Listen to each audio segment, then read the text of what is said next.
Hai Love People semuanya, kembali lagi di channel saya Reisa Broto Asmoro. Nah hari ini kita spesial banget kedatangan seorang dokter cantik yang punya segudang pengalaman di bidang skin and estetik. Gelarnya ini harus dijabarkan ya, karena Dokter Kardiana Dewi, SPDVE, Fin SDV. Nah yang biasa kita sapanya tuh dengan Dok Dew, dan ternyata masih banyak yang belum tahu nih apa sih SPDVE. Ya, hai Halo, Dok. hai Dok Reisa. Terima kasih loh sudah hadir di sini Terima loh. kasih kembali. Itu tadi ngomong-ngomong SPDVE nih banyak yang penasaran. Tadi tim aku aja bingung, apa sih itu sebenarnya? Iya, jadi mungkin zaman sekarang dulunya ingatnya SPKK ya Nah, dokter. Nah, spesialis kulit dan dan kelamin. penyakit kulit dan kelamin. Iya dok, Iya, tapi iya. ternyata dok, kalau Free People nih, jadi kalau spesialis kulit dan kelamin banyak masyarakat awam yang bingung dok. Iya ya. Dikira kulitnya kelamin Oh. atau dokternya kelamin Oh, gitu. hubungannya pokoknya ada itu gitu. Seringnya tuh pasien tuh kirain tuh dokter ini kelamin doang dok gitu, kulitnya kelamin, aduh gitu. Padahal kulit dan kelamin dan estetika yang dibahas selama studi kira-kira 4-5 tahun. Maka namanya itu disesuaikan dengan materi yang dipelajari, jadi SPDVE, dermatologi, venerologi dan estetika. Itu bahasa kedokterannya Iya. untuk kulit, Iya. kelamin sama estetik. Betul, gitu. betul. Jadi jangan salah paham lagi ya Yes. Lovely People ya. Oke, sebelum kita mengulik Dok Dew ini dalam kesehariannya, kita kali ini akan memulai bincang-bincang kita dengan tanya netizen. Nah, jadi ceritanya Dok Dew, saya tuh udah ngumpulin ya, tim ini udah mengumpulkan sekian pertanyaan-pertanyaan yang udah banyak diberikan oleh netizen, dan kita pilih beberapa yang bakal kita bacain dan langsung dijawab aja nanti sama Dok Yes. Dew. Oke. Yang pertama, ini ada yang nanya nih, berapa sih usia yang ideal untuk memulai melakukan perawatan estetika? Ini pertanyaan yang sering tanya ya dok ya. Benar. Jadi sebenarnya memang nggak ada aturan baku yang menyatakan kapan sih kita harus melakukan perawatan estetik. Karena pada prinsipnya perawatan estetik itu dilakukan sesuai dengan kebutuhan dan kondisi kulit kita. Jadi contoh, misalnya umurnya udah 20-an tapi memang masih bagus, Kenceng. bersih, kinclong, nggak ada keluhan, nggak perawatan estetik ya nggak apa-apa. Oh. Tapi sebaliknya, ini masih remaja nih kok udah perawatan. Kalau memang kulitnya bermasalah, misalnya ada problem, biasalah ya mulai dari remaja karena Jerawat peningkatan ya? produksi hormon ya dok ya, mukanya minyakan, jerawatan, bahkan sampai bopeng-bopeng, maka tentu perlu dilakukan perawatan. Jadi perawatan estetik itu nggak ada usia bakunya nih, pakemnya masih umur berapa, enggak. Tapi memang secara umum kita kan membagi berdasarkan yang simple dulu ya dok. Misalnya basic skincare yang cuma cleansing, moisturizer sama sun protection. Kalau basic skincare ini boleh kita lakukan sejak dini. Dari anak-anak bayi pun bahkan bisa loh. Tidak perlu Cleansing. melakukan cleansing yang benar-benar menggunakan sabun. Artinya ketika sudah ada perubahan kadar hormon, itu baru. mulai remaja ya dok ya, mulai remaja karena peningkatan produksi hormon, kelenjar minyak lebih banyak, boleh deh mulai cuci muka. Nggak usah anak bayi muka disabunin gitu ya dok, kecil-kecil sabun-sabun nggak usah. Begitu remaja boleh mulai pakai sabun cuci muka, kalau mau pakai pelembab boleh, pakai sunscreen ya mungkin dari lebih dini boleh. Nanti ketika sesuai teori kan biasanya usia 20-an kolagen udah berkurang nih dok, 1%. Iya. Boleh deh misalnya mau ada perawatan untuk mencegah, mulai dari perawatan harian di rumah silahkan aja, nggak usah perawatan-perawatan yang langsung dilakukan di tempat perawatan. Namun pada beberapa orang yang kondisi kulitnya mungkin tidak terlalu oke dibandingin orang lain, mulai kerutannya mulai lebih cepat, begitu becak-becak ke warna-warna itu mau melakukan perawatan yang lebih intens boleh aja. Iya. Ya, jadi ternyata ya sesuai dengan kebutuhan dan kemampuan ya tentunya ya. Begitu. Iya dong. Benar. Oke. Nah sekarang juga lagi booming nih untuk pertanyaan yang selanjutnya, yakni micellar water. Apa benar Dok Dew, micellar water cukup untuk membersihkan wajah dari makeup yang berat? Wah ini yang nanya nih dok, Yang kayaknya nanya nih. yang biasanya makeupnya tebal-tebal gitu ya dok makeup ya. Iya, memang zaman sekarang ada beberapa profesi yang mengharuskan mereka pakai makeup yang tebal ya dok ya. Makeup tebal itu kita asumsikan makeup yang waterproof, terus beneran tebal yang kayak bukan sekedar cushion tapi foundation. Pakai foundation, termasuk mascaranya concealer. waterproof. Iya, tebal-tebal gitu dok ya. Maka ketika makeupnya tebal kan dia otomatis bisa menutup. Makeup yang lebih menutup dia biasanya berbahan dasar minyak. Oke. Kalau kita menggunakan micellar water itu adalah cairan pembersih yang berbahan dasar air. Oke. Bahan dasarnya air, bisa fungsinya mengangkat sisa-sisa partikel kotoran, debu, terus sisa makeup ya dok ya. Maka ketika makeupnya tebal dengan micellar water biasanya bisa saja kurang mengangkat dengan bersih. Jadi butuh ekstra Iya, dong. pasti selain dokter Reza pernah denger ya dok yang micellar apa water. tuh namanya cleansing oil, cleansing balm ya dok ya. Nah jadi buat misalnya nih lovely people yang memang sukanya pakai makeup tebel, Iya. untuk ngangkat makeup yang masih tebel banget itu boleh nih pakai. Kalau cleansing oil biasanya lebih untuk kulit yang berminyak dok. Oke. Jadi dia ngangkat partikel-partikel yang kotor itu, si makeup tebal, plus dia bikin pori-porinya keangkat semua tuh minyak-minyaknya, jadi lebih bersih. Lebih bersih. Kalau Tapi yang balm? kalau yang balm itu dia teksturnya itu kan lebih kental ya dok ya. Jadi dia biasanya ngangkat makeup tebal yang bahan dasar minyak, tapi juga bikin kulitnya nggak terlalu kering. Jadi cocoknya untuk kulit yang normal ke kering. Gitu. Jadi harus disesuaikan dengan jenis Yes. kulit juga. Oke. Semoga sudah terjawab ya tadi ya. Oke, next. Dok Dew, sejauh apa bahaya dari over cleansing pada kulit kita? Nah, kebalikannya nih dari yang tadi. Yang tadi ya dok ya. Kita tuh sebenarnya lagi rame banget kan dok di masyarakat nih soal jangan lupa double cleansing gitu Iya, kan. iya, Ada iya. juga yang after cleansing pakai ini lagi cleanser Iya, ini lagi cleanser iya, ini lagi iya. gitu. Jadi emang sebenarnya gimana sih? Sebenarnya kalau over cleansing mungkin artinya gini dok, contoh pasien dok Dew ya, ada yang minyakan. Terus gitu misalnya saya bilang, Bapak mukanya berminyak banget. Oh iya dok, minyak banget. Saya sehari cuci muka 4 sampai 5 kali. Tiap minyak saya cuci, tiap minyak saya cuci. Tuh Nah, ada itu loh yang dikit begitu. tambah minyak dong. Nah itu kan over cleansing ya dok ya. Maka kalau kita melakukan over cleansing seperti itu tentu ada beberapa konsekuensi. Satu, skin barrier-nya kan makin jadi terganggu ya dok. Karena kadar minyaknya tuh dikurangin banget, jadi kering banget, resiko iritasi meningkat. Oke. Yang kedua tadi dokter Reza ngomong, itu kita bisa rebound oil production. Jadi karena dianggap kayak kurang minyak ya. Betul banget Jadi dok. produksinya over. Iya, malah jadi mukanya jadi kayak kaca, udah minyak makin minyakan, makin kering tuh gitu ya.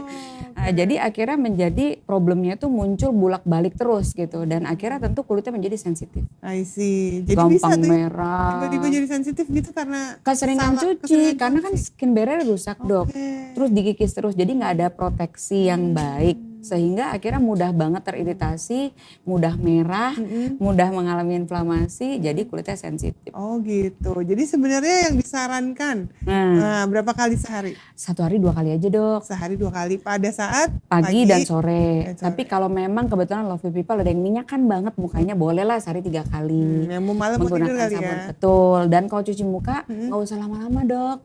Pasien ada loh yang cuci muka katanya nanti dia diemin dulu 30 detik atau 1 menit. Harusnya Dia diemin gitu ya. Sebenarnya yang mencuci ya 5 sampai 10 detik saja sudah kena cukup. sabun semua rata langsung bilas gitu ya. Kalau memang kulitnya normal ke kering gitu 5 sampai 10 detik. Kalau kulitnya mungkin lebih berminyak ya 15 detik, 20 detik oke lah, tapi tidak perlu kayak Nggak perlu didiamkan didiemin 1 lama menit. gitu ya. Iya, nanti malah yang ada sabunnya itu nempel ke permukaan kulit, malah resiko iritasi malah lebih besar kalau dilakukan berkepanjangan. Oke. Next ya Dok Dew. Apakah toner masih relevan dalam rutinitas skincare preparation? Karena katanya dia nih jarang banget pakai toner. Nah, Sekarang nih ya dok ya, waktu itu musim sempet 10 lapis, sekarang aduh. iya, urutan mau bersihin muka Kedar ya, Dok, sampai ya? ini 10 langkah. Wow, oke. Kalau dok Reza sendiri pakai toner gak dok sehari-hari? Pakai kalau saya. Kalau dok Dew yang minimalis, jadi nggak pakai toner, jadi langsung aja pakai moisturizer, sunscreen jebret udah gitu. Langsung. Iya. Oh gitu. Jadi Tapi emang ada Dok panduannya. Harusnya tuh gini gitu. Emang 10 langkah itu beneran. Nggak ada kan itu? enggak, itu kan dibikin aja ya dok ya. Itu gimmick gitu maksudnya. Ya tentu kalau punya kemampuan, punya waktu dan memang mau aplikasiin silahkan aja. Tentu lebih oke lah, anggap gitu ya dok ya. Oke, Cuma kan oke. kalau sehari-hari kita aktivitas padat, Repot ya. terus keluar kos juga lebih tinggi, lebih ribet.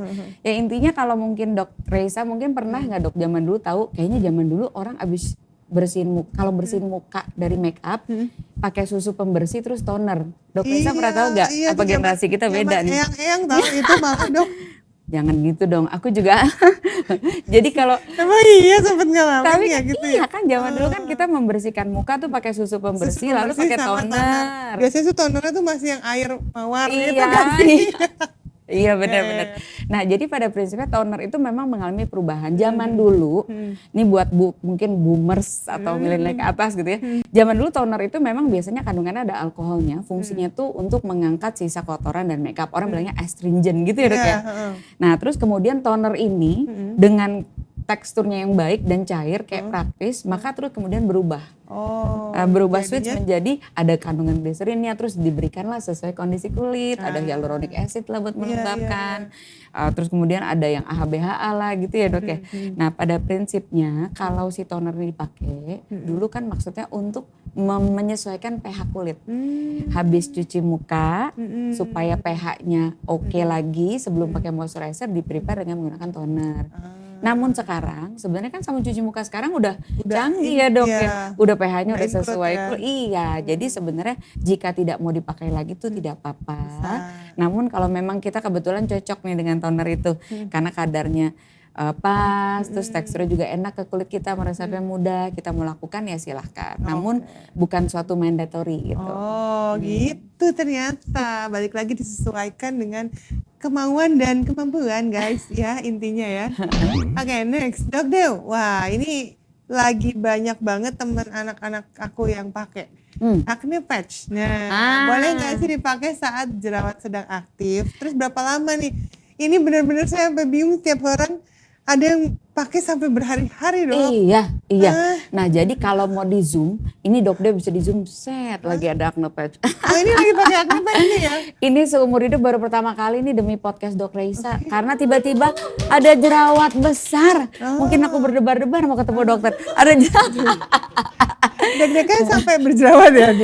Jadi ini gede banget ini jerawat kan. Jadi supaya nggak kelihatan bermata banget Dok Dew tutup. Pada prinsipnya acne patch boleh nggak sih digunakan? Boleh. Karena acne patch itu sebenarnya memang aslinya adalah suatu plester hidrokoloid kan dok. Dia tuh menarik apa? Menarik nanah yang udah ada di bawah kulit. Maka otomatis acne patch itu boleh digunakan pada jerawat yang memang dalam posisi sudah meradang, ada mata yang udah mau keluar. Jadi udah ada mata nih, kayak ada bintik kuningnya gitu. Kuning gitu biasanya. Kita bilangnya pus gitu ya dok ya. Nah pada kondisi seperti itu sebenarnya kondisi yang ideal untuk pakai acne patch. Karena acne patch itu basicnya ada hidrokoloid, begitu ditempel nanti dia akan narik keluar cairan. Begitu jadi cepat kering. Iya dok, dipakainya tapi jangan lama-lama. Nah itu. 6-8 jam aja lovely people. Kalau udah 6-8 jam harusnya pas dicabut nanahnya ada di plester gitu kan dok.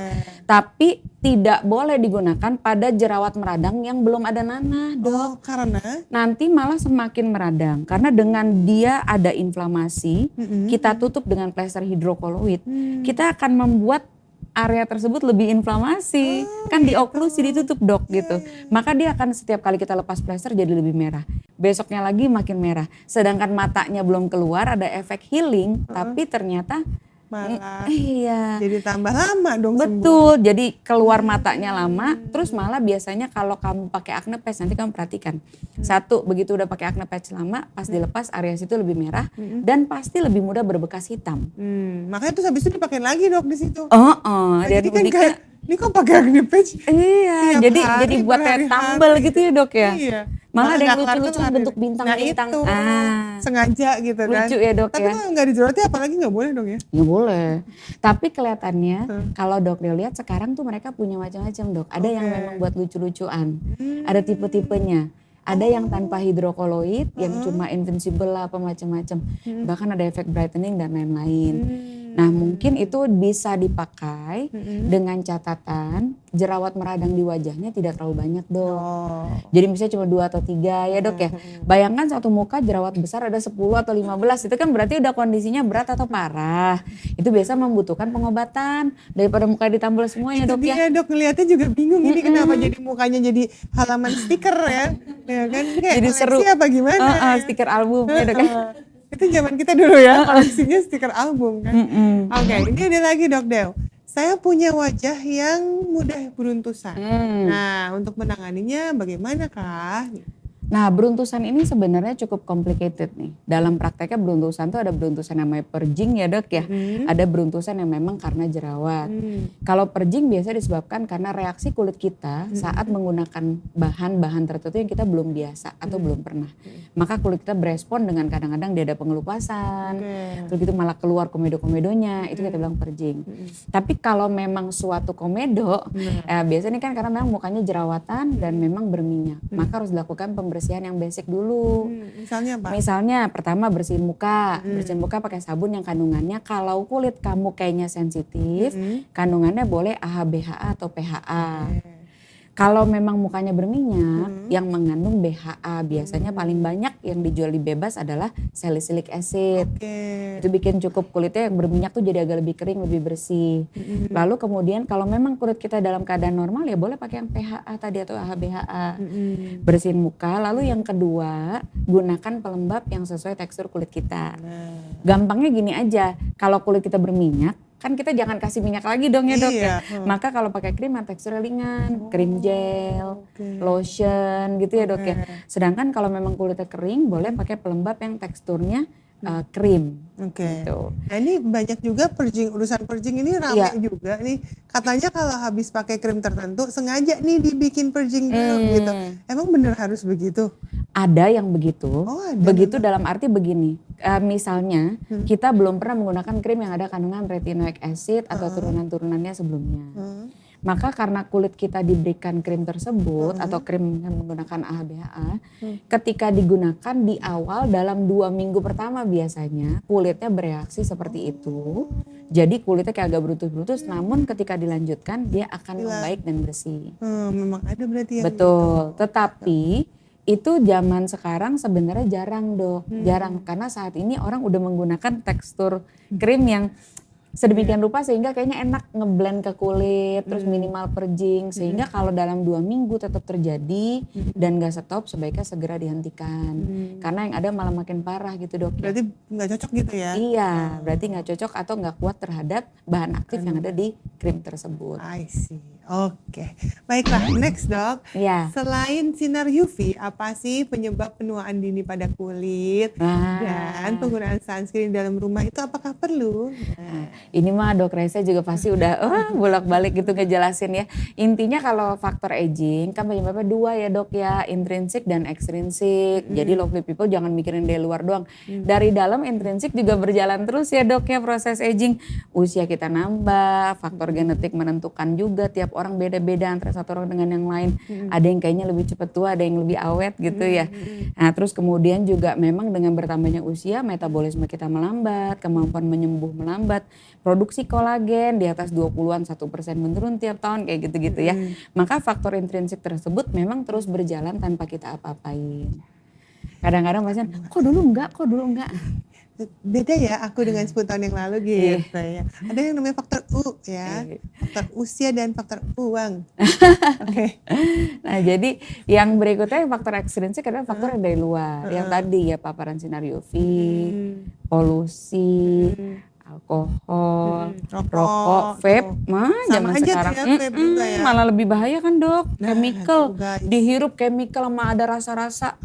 Pewarna pewangi perasa buatan disirup masuk semua chemical. Ya. Lebih bahaya kan dok malah gitu ya. Nah terus kemudian juga dari segi makanan. Nah itu penting ya dok ya. Dari segi diet kita sekarang diet kita karbo-karbo yang semua yang goreng, minyak-minyak, gula-gula, gitu ya, gula-gula tinggi. Harus dikurangin ya. Betul. Terus udah gitu ya kurang tidur, stres ya, lifestyle itu ya berperan dalam proses aging selain si UV yang tadi. Oke. Nah untuk urusan UV sendiri tadi, sunscreen di rumah perlu nggak sih penggunaannya? Perlu. Kalau gini, tunggu. Nih dokter biasa bedakan gini. Satu, ketika berada di ruangan yang benar-benar gitu kotak dan tidak ada jendela sama sekali, which is jarang ya dokter, nggak menggunakan sunscreen ya tidak apa-apa. Tapi kita kan sehari-hari berada di ruangan yang ada sirkulasi dan ada jendela, maka otomatis sunscreen itu tetap perlu digunakan. Dan gunakan anggaplah sebagai rangkaian dari basic skincare. Nggak usah ribet, makanya pakai skincare jangan ribet-ribet ya dok ya. Cuma pelengkap sunscreen udah. Ya kan kalau pakai 2 tuh kan jadi nggak ribet ya dok. Awalnya semangat dok. Seminggu, 2 minggu capek. Skip yang ini gitu ya kan. Lama-lama jadi bolong sekali langsung langsung ngeset pergi Iya. nggak pakai apa-apa ya dok ya. Bener, akhirnya malah jadi tadi ya, Yes. jadi muncul deh. Kalau misalnya kita mau pakai sunscreen gitu Iya. ya, milih-milihnya gimana sih? Kan ada yang berdasarkan, oke kalau saya mau keluar rumah berarti yang SPF 50. Ya, ini yang ini di rumah 33 gitu. Atau saya mau masak nih, pakai sunscreen sampai tangan-tangan. Nah, itu Mantep, mantep. Nah sebenarnya gini sih dok, kalau untuk sunscreen sebenarnya ya jika digunakan dengan baik dan benar. Kita kan negara tropis, SPF yang dianjurkan kurang lebih itu 30. 30 minimal. 30 pakai plus-plus ya dokter ya. Oke. Kan SPF itu proteksi terhadap UVB. Oke. Kalau plus-plus itu adalah proteksi terhadap UVA gitu kan. Maka biasanya selain sekarang ada angkanya ada plus-plusnya juga, jangan lupa. Karena UVA itu melindungi paparan sinar matahari kita terhadap paparan sinar matahari UVA yang bikin aging. UVB yang bikin burning. Nah, jadi keder ya. Jadi keder ya. Kalau zaman dulu kenapa banyakan angka-angka doang nih dok? Karena kalau SPF itu mengukur terhadap paparan UVB karena UVB bisa diukur. Efek UVB, B-nya itu burning, jadi kita bisa lihat segera. Habis jemur ke pantai jadi merah. Itu berarti karena efek UVB. Maka kita memberikan angka SPF-nya berapa sih untuk mencegah timbulnya merah tersebut gitu. Sedangkan UVA adalah efek yang timbulnya tuh aging. Nah, aging jangka panjang, tapi ternyata berdampak kurang baik juga. Namun efeknya tuh nggak bisa kelihatan langsung. Iya, misalnya flek di depannya. Iya gitu. kan masih lama, kadang-kadang banyak faktor ya dok ya. Sehingga tetap kita perlu berikan ada plus-plus itu. Kalau di rumah saja 30 misalnya ada plus 1-2 mah oke. Nah intinya kalau kita di negara tropis seperti ini SPF kurang lebih biasanya startnya 30. Namun pemakaiannya biasanya kan 2 ruas jari. Harus banyak, nggak boleh pelit-pelit guys. Ya kan? Atau kalau misalkan ya biasa 2 ruas itu yang dianjurkan gitu kan ya. Tapi per part kan itu ya? Ya searea wajah kurang lebih 2 ruas. Bayangin kalau sebadan. Banyak Habis juga ya? sebotol ya dok ya. Iya sih, pasti sih. Iya. Kalau lagi traveling kan dok ya, terutama ya. Banyak ya. Nah terus kalau kita aktivitas luar outdoor maka biasanya dianjurkan SPF-nya 50. Sebenarnya secara teori SPF 30 saja jika dipakai dengan benar, konsistensinya tepat dan benar-benar full proteksi itu melindungi kulit dari 95% paparan sinar matahari. 95% loh dok, udah sisa 5%-nya. Cuma yang ada kita kan sering bolong-bolong ya. Nah itu. 2 ruas juga tipis-tipis, dikit-dikit gitu dok ya. Oleh sini juga semerawut nggak rata gitu ya. Terus kadang-kadang abis itu keringetan kelap udah bye gitu kan. Nah maka tentu kita nggak bisa dapatkan proteksi yang semaksimal itu. Jika berada di ruangan yang maksudnya gini, ruangan terbuka, outdoor dan benar-benar kita full banyak aktivitas yang berkeringat, boleh di reapply. Berapa jam sekali sih penggunaan? Biasanya idealnya setelah keringetan di reapply atau setelah 2 jam di reapply. Iya, kalau 40 menit udah keringetan banyak harusnya iya. Oh. Kasus khusus dok, misalnya lagi ke pantai main banana boat gitu kan biar nggak gosong karena panas mataharinya juga terik banget gitu. Tapi kalau dalam keadaan biasa ya mungkin tidak usah terlalu Dok Dew selalu bilang jangan terlalu kaku juga. Misalnya pasien jelas mukanya minyakan banget, tapi dia tiap hari harus bermake up. Udah dia bermake up, minyakan, terus dia tahu bahwa dia harus reapply, maka dia reapply. Aduh dok, yang ada jadi adonan dok. Masa sunscreen di reapply di atas make up, tentu itu malah akan membuat ketutup semua pori-pori, malah makin beruntusan jadi jerawatan gitu. Jadi jangan. Maka kalau kita kembali lagi tadi menggunakan sunscreen, gunakan rata-rata sehari-hari SPF 30, ada plus-plus cukup. Kalau outdoor SPF-nya 50. Kalau mau umroh segala misalnya ada yang mau pakai SPF 100 silahkan. Namun ketika kita menggunakan SPF tersebut ingat jumlahnya cukup. Kalau pada kondisi kita keringetan banget, banyak aktivitas yang kena air dan memang panasnya juga terik seperti di pantai yang bikin intensitas UV itu double, maka kita perlu reapply. Gitu. Itu dia tadi ya lovely people ya.